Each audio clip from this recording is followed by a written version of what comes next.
Sir 'Sri Reddy' 'Lokesh అన్న' అంటూ ఒక లెటర్ అయితే రిలీజ్ చేసింది సార్. ఆ లెటర్‌లో తను లోకేష్ అన్నని వేడుకుంటూ, లోకేష్‌ని అన్న అని సంబోధిస్తూ రాయడం ఇప్పుడు అందరిని కూడా ఆశ్చర్యపరిచింది. అసల ఏముంది ఆ లెటర్‌లో? మరి లోకేష్ అన్న ఇప్పుడన్నా 'శ్రీరెడ్డిని' వదిలేస్తాడా? జైలుకి పంపిస్తాడా? ఏం చేసే అవకాశం ఉంది? ఆ లెటర్‌లో ఏముంది? లోకేష్ అన్నకు ప్రియమైన చెల్లెలు శ్రీరెడ్డి రాసిన లెటర్ ఇప్పుడు వైరల్ అవుతుంది. ఎందుకంటే మనకి రాజకీయాల్లో అనేక విచిత్రాలు చోటు చేసుకుంటుంటాయి. ఒకప్పుడు లోకేష్‌ని బండబూతులు తిట్టి, లోకేష్‌ని, బ్రాహ్మణిని, చంద్రబాబు నాయుడిని, భువనేశ్వరిని, ఆ ఫ్యామిలీలో అందరిని, అట్లాగే పవన్ కళ్యాణ్‌ని, ఆహ్, అనితని ఇలాగా తెలుగుదేశంలో ఉన్న మేజర్‌గా వాళ్ళని రోజు తిట్టడమే పని. నిజానికి శ్రీరెడ్డి వైసీపీలో ఉందా లేదా కూడా ఎవరికి తెలియదు గానీ, ఆమె జగన్‌ని తన నాయకుడిగా ఆమె ఎంచుకొని వైసీపీలో జాయిన్ అవ్వాలని ఆమె సీరియస్‌గా ట్రై చేసింది. కానీ ఆమెకు అదేదో సామెత ఉంది. వ్రతం చెడ్డ ఫలితం దక్కలేదని. సో, అలాగా ఆమెకు అటు వైసీపీలో చోటు రాలేదు. ఇటు ఈ తెలుగుదేశంతో పవన్ కళ్యాణ్‌తో వైరం పెంచుకుంది. అంటే ముందు నుంచి కూడా శ్రీరెడ్డి ఒక దుందుడుగ్గా మాట్లాడడం, బూతులు మాట్లాడడం, అగ్రెసివ్‌గా మాట్లాడడం. నిజానికి ఆమె నేను చాలా సార్లు ఆమె బయోగ్రఫీ కూడా చెప్పాను. ఆమె ఒక విక్టిమ్ ఆమె. అంటే ఒక తెలుగు సినిమా రంగంలో ఉండే కాస్టింగ్ కోచ్. అంటే నే మహిళలకు ఏదైనా సినిమా ఛాన్స్ ఇచ్చినప్పుడు వాళ్ళు సెక్సువల్ ఫేవర్స్ ఇస్తేనే వాళ్ళకి ఛాన్స్ ఇస్తారు. దాన్ని మనం కాస్టింగ్ కోచ్ అంటాం.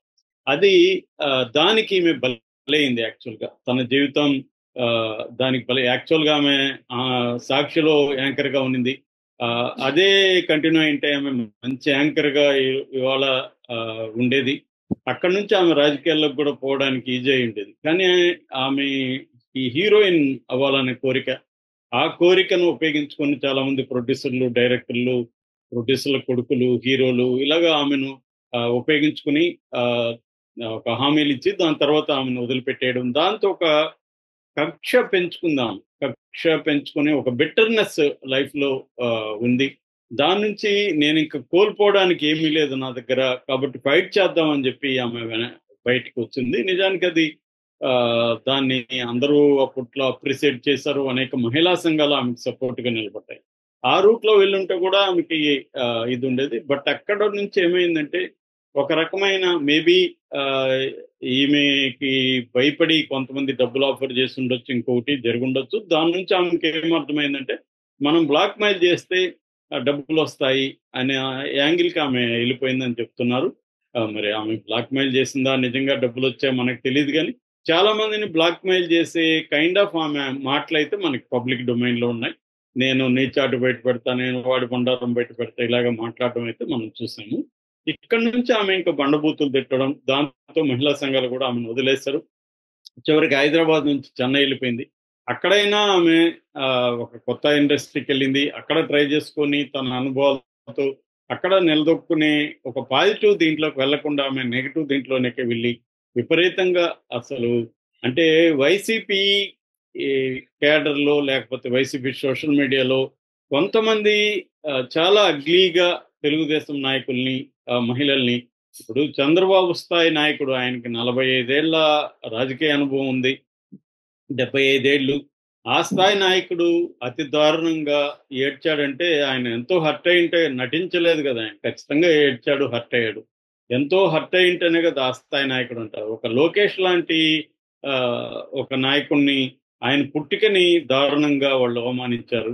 చివరికి అసెంబ్లీలో గూడా దాన్ని చేశారు. దాంతో నిన్న గూడా లోకేష్ మండలిలో దీని మీద చాలా ఆవేదన, ఆగ్రహం అన్నీ కూడా వ్యక్తం చేశాడు. బొత్స లాంటి వాళ్ళు మేము సపోర్ట్ చేయలేదు దానంటే మరి సపోర్ట్ చేయకపోతే అలాంటి వాళ్ళకి ఎందుకు సీట్లు ఇచ్చారని కూడా లోకేష్ కరెక్ట్ గానే ప్రశ్నించాడు. సో, ఖచ్చితంగా జగన్ కూడా దీన్ని ప్రశ్నించాడు. అసలు స్వయంగా జగనే పవన్ కళ్యాణ్‌ని ముగ్గురు పిల్లలని మాట్లాడి నేను కూడా చాలా సార్లు దాన్ని ఖండించాను. పవన్ కళ్యాణ్ ఒక భార్యకి విడాకులిచ్చి ఇంకో భార్యను పెళ్లి చేసుకున్నాడు. దాన్ని తప్పని మాట్లాడే హక్కు ఎవరికీ లేదు. ఎందుకంటే అది లీగల్‌గా కరెక్టు. మోరల్‌గా కూడా కరెక్టు. వాళ్ళకేమన్నా ఇష్యూస్ ఉంటే వాళ్ళు మాట్లాడాలి. ఇప్పుడు ఇలాగా తమ ప్రత్యర్థుల వ్యక్తిగత ప్రతిష్టను దెబ్బతీయడం, అన్న ఇది వైసీపీ చాలా తీవ్రతరంగా చేసింది. అందుకే ఇవాళ వందల మంది వైసీపీ వాళ్ళని అరెస్ట్ చేసి కేసులు పెడుతుంటే కూడా జనంలో సింపతి రాలేదు. ఎందుకు రాలేదంటే వీళ్ళు దే ఆర్ డిజర్వ్ అనేది అందరూ అనుకుంటున్నారు. అంటే వీళ్ళకి కావాల్సిందే, వీళ్ళు ఇంత ఘోరంగా చేస్తారు. తెలుగుదేశం చేయలేదంటే చేశారు. కానీ ఇప్పుడు తెలుగుదేశం అధికారంలో ఉంది కాబట్టి ప్రతిపక్ష మీడియా మీదనే కదా వాళ్ళు రిస్ట్రిక్షన్స్ పెడతారు. గతంలో జగన్ కూడా అదే చేశాడు కదా. కాబట్టి ఇప్పుడు జగన్ నాకు అన్యాయం జరిగిందని చెప్పే పరిస్థితి లేదు. సో ఈ కాంటెక్స్ట్ లో చాలా మంది అరెస్టులు అవుతున్నారు. అదే అర్థమయ్యి శ్రీరెడ్డి ఒక వీడియో చేసింది. అప్పుడు కూడా అందరికీ సారీ చెప్తూ నా కుటుంబం కోసం నేను సారీ చెప్తున్నాను, నాకు పెళ్లి పెటాకులు లేవు, నాకు భవిష్యత్తు లేదు, కాబట్టి దయచేసి నన్ను క్షమించండి అని చెప్పింది. కానీ ఆమె క్షమించలేదు. తూర్పుగోదావరి జిల్లాలో బొమ్మూరు పోలీస్ స్టేషన్ పరిధిలో ఒక కేసు నమోదైంది. మచ్చ పద్మాని తెలుగుదేశం మహిళా నాయకురాలు, మహిళా కార్యదర్శి, రాష్ట్ర మహిళా కార్యదర్శి, ఆమె కేసు పెట్టారు. దాంతో పోలీసులు బిఎన్ఎస్ 196, 353, 79, తర్వాత ఐటీ యాక్ట్ 67 ఈ వీటి కింద ఆమె మీద కేసు నమోదు చేశారు. ఇప్పుడు ఆమెకు అర్థమైంది, నేను సారీ చెప్పినా కూడా వీళ్ళు వదలలేదు. అది కూడా కొల్లు రవీంద్ర లాంటి వాళ్ళు చెప్పారు, నువ్వు తిట్టేదంతా తిట్టి సారీ సార్ అంటే గమ్మునుండాలా మేము అనేది కూడా ఆయన అన్నాడు. ఆయన దాంట్లో తప్పులేదు. ఎందుకంటే 100 వీడియోలు నువ్వు బూతులు తిట్టి ఒక వీడియోలో సారీ చెప్తే నిన్ను ఎందుకు వదిలేయాలనేది కరెక్ట్ ఆర్గ్యుమెంట్. అలాగా ఆమె మీద కేసు నమోదయ్యి అరెస్ట్ అయిపోయే అవకాశం ఉంది. దాంతో ఆమె ఎక్స్ లో ఒక సుదీర్ఘమైన లెటర్ రాసింది. అది లోకేష్ అన్న అంటూ సంబోధించింది. అది కామెడీగా ఉంది, కానీ దాని వెనక ఆమె భయం కావచ్చు, ఆమె ఆందోళన కావచ్చు ఎక్స్ప్రెస్ అవుతుంది. అదేంటంటే లోకేష్ అన్న నేను నన్ను క్షమించండి, నాది విజయవాడ, యాక్చువల్గా మా అమ్మ నాన్న మా బంధువులు విజయవాడలోనే ఉంటారు, మా ఫ్యామిలీ. సో అక్కడ మా ఆస్తులు కూడా పెరిగాయి విజయవాడలో. సో మా కుటుంబ సభ్యులు ఒత్తిడి మేరకే నేను సారీ చెప్పాను. నాకు ఇప్పుడు అర్థమైంది, చాలా మంది అనలిస్టులు చెప్తున్నారు, వాటి కింద కామెంట్లు కూడా చూస్తే నేనెంత ఘోరంగా ప్రవర్తించానో, ఎంత జుగుప్సాకరంగా కామెంట్లు చేశాను అనేది నాకు ఇప్పుడు అర్థమైంది. సో నేను వెంకటేశ్వర స్వామి భక్తురాలుగా చెప్తున్నాను, నేను ఇక మీద ఇట్లాంటివి చెయ్యను. ఒక తెలుగు అమ్మాయిగా నన్ను క్షమించండి. అట్లాగే ఒకవేళ మళ్ళీ వైసీపీ వచ్చినా కూడా వక్రంగా మారతారని నన్ను అంటున్నారు. నేను అలాగా మారను. నేను 1000 సంవత్సరాల క్షోభను మేము అనుభవించాం. మా ఇంట్లో పిల్లలు ఉన్నారు. సో ముగ్గురి జీవితాలు ఇబ్బంది పడతాయి, కాబట్టి నన్ను క్షమించండి అనేది ఆమె ప్రధానంగా. లేక దీనికైతే లోకేష్ స్పందించలేదు. యాక్చువల్గా వాళ్ళ ఫ్యామిలీ మెంబర్స్ లోకేష్ డైరెక్ట్ గా కలిసి మాట్లాడమని చెప్పారని చెప్తున్నారు. కానీ నాకు ఆ స్థాయి లేదు అని కూడా ఆమె అనింది. ఎందుకంటే లోకేష్ ఎందుకు కలుస్తాడు? రామ్ గోపాల్ వర్మే ఎన్నికలకు ముందు లోకేష్ ని కలిసి సారీ చెప్దామని చాలా ట్రై చేశాడనే వార్తలు వచ్చాయి. కానీ రామ్ గోపాల్ వర్మకి లోకేష్ అపాయింట్మెంట్ ఇవ్వలేదు. దాని మీద నేను కూడా అప్పుడు వీడియో చేశాను. అంటే మనం ఎప్పుడు కూడా గుర్తుంచుకోవాల్సింది ఏంటంటే, అధికారం అనేది పర్మనెంట్ కాదు. అధికారం పర్మనెంట్ అనుకొని మనమే అధికారంలో ఉంటాం, లేకపోతే మన వాళ్ళే అధికారంలో ఉంటారని ప్రత్యర్థులని ఇలా వేధిస్తే ఖచ్చితంగా ఏదో ఒక రోజుకి అదే కర్మ రిటర్న్స్ అంటారు. ఆ కర్మ అనేది, కర్మ అంటే ఏంటి? నువ్వు చేసిన కార్యక్రమాలు ఏవైతే నువ్వు చేసింటావో దానికి ఫలితం. ఒకప్పుడు కర్మ అంటే ఈ జన్మలో చేసిన కార్యాలకి నెక్స్ట్ జన్మలో ఫలితం అనిపిస్తాం అని చెప్పేవాళ్ళు ఇండియన్ కర్మ సిద్ధాంతంలో. కానీ ఇవాళ ఈ జన్మలోనే మన అధికారం పోగానే మనం కర్మ అనుభవించాల్సిన పరిస్థితి ఇవాళ ఏర్పడింది. ఇది మరి తెలుగుదేశం వాళ్ళు కూడా గుర్తుపెట్టుకోవాలి. రేపొద్దున వైసీపీ అధికారంలోకి వస్తే తెలుగుదేశం వాళ్ళని ఇంతకు రెట్టించిన రెవెంజ్తో వాళ్ళు ప్రతీకారం తెచ్చుకుంటారు. అందువల్ల ఇది మంచిదే ఒక రకంగా. అంటే చంద్రబాబు కక్షపూరితంగా చేసినప్పటికీ ఒక రకంగా ఈ చర్చ కానీ ఇదంతా మంచిదే. ఇప్పుడు తెలుగుదేశం వాళ్ళు చేస్తున్నది కూడా వాళ్ళు బయట పెట్టారు గతంలో. కాబట్టి బయట పెట్టేటప్పుడు ఎప్పుడు సెల్ఫ్ క్రిటికల్ గా ఉండాలి. అంటే ఆత్మవిమర్శ చేసుకోవాలి. జగన్ ఏం చేసుకోవాలి? అవును, మా వాళ్ళది తప్పే, నేను బాధ్యత వహిస్తున్నాను, మా వాళ్ళ మీద కేసులు పెట్టడం నేను వ్యతిరేకించను, ఎందుకంటే నేను కూడా గతంలో పెట్టాను. కాబట్టి ఈ రివెంజ్ అనేది కరెక్ట్ కాదు.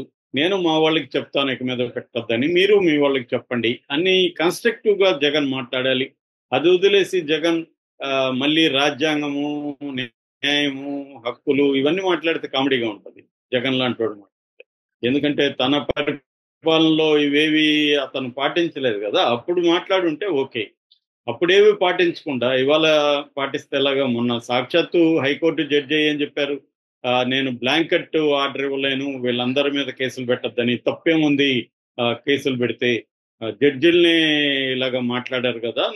జడ్జిల్ని రెండు పార్టీల వైపు ఉన్న వాళ్ళు మాట్లాడారు కరెక్ట్గానే, ఖచ్చితంగానే. కానీ వైసీపీలో ఉన్నప్పుడు తెలుగుదేశం వాళ్ళ మీద కేసులు పెట్టారు, తెలుగుదేశం ఉన్నప్పుడు వైసీపీ వాళ్ళ మీద కేసులు పెడుతున్నారు. అంతకంటే తేడా లేదు. కాకపోతే చంద్రబాబు చాలా ఆర్గనైజ్డ్ గా పెడుతున్నాడు కాబట్టి, ఎక్కువ మందిని అరెస్టులు చేస్తున్నారు కాబట్టి ఒక హంగామా క్రియేట్ అయింది.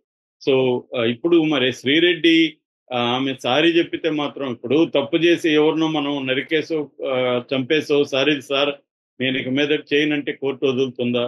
కాబట్టి ఆమె లీగల్ ప్రాసెస్ ని ఎంచుకోవాల్సిన ఆమెకు కూడా తెలుసు. నాకు తెలిసి ఏంటంటే ట్రై చేస్తుంది, ఒకవేళ ఏమన్నా నన్ను క్షమిస్తారేమో అని.